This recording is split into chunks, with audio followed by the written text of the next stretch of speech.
ছোট শিশু আছে যাদের কষ্টের কারণ হয়, বিধায় আমরা কখনো আমাদের শব্দ দিয়ে কাউকে কষ্ট হতে দিব না। আল্লাহ আমাদের সবাইকে তৌফিক দান করুন। মাশাআল্লাহ।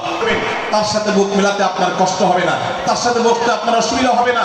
ভিন্ন মতের আলেম করতে গিয়ে কেউ কাউকে ধোঁকা দিও না, প্রতারণা করো না। ওয়ালা তাবাগাদু, তোমরা একে অন্যের সাথে শত্রুতা বিদ্বেষ পোষণ করবে না।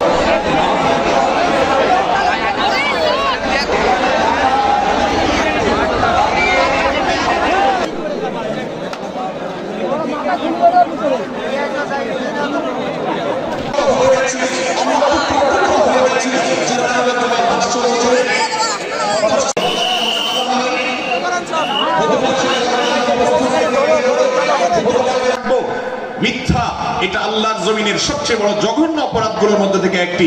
একজন মুসলমান এক মতের অনুসারী আরেক মতের অনুসারীকে ভাই বলতে অসুবিধা হবে না। আমরা সোশ্যাল মিডিয়াতে নিজেদের মধ্যে কামড়াকামড়ি করব না।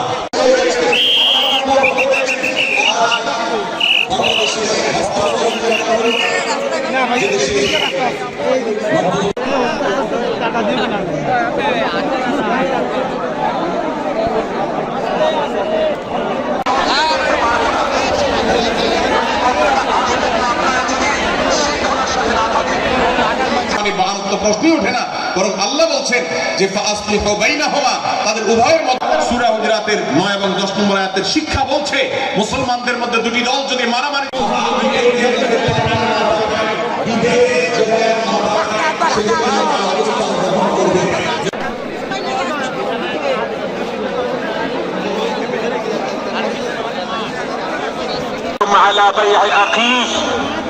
এবং তোমাদের কেউ যেন আরেকজনের কেনা বেচার উপরে ভিন্ন মতের মুসলমানের সাথে শত্রুতা পোষণ করা যাবে